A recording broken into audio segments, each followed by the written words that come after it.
Ayan, hello guys, mama tayo ng ating ano dito, atsal, no, or piman.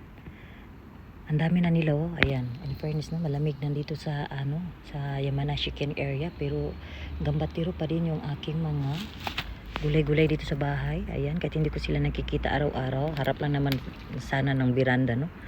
Gusto nga lang kuhanin natin. Ayan, ang lalaki na nila. Mahal din to bilhin kasi kung magkano din.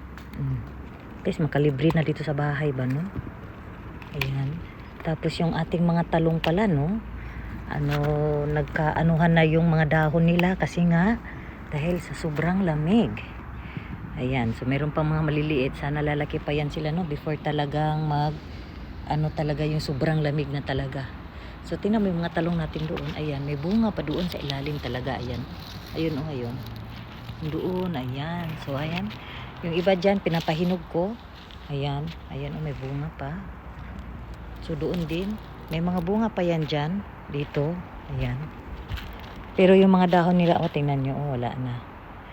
Nagkandamachay na sila, no? Ayan. Ayun sa ilalim, oh. Malaki. Ayun pa. Ayun pa doon. Ayan. Ayan pa, oh. So binibigyan pa nila tayo ng bunga, no? Ganun ako kamahal ng aking mga gulay dito sa aking garden kahit ano na yung ano nila dahon. So ayan, ito pala yung ating pima na nakuha ngayon, no? Ayan. In fairness talaga, at least hindi ka nabibili. So unlimited blessing.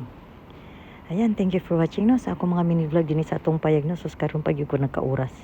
Kay trabaho na pud ta. Yan. Bye.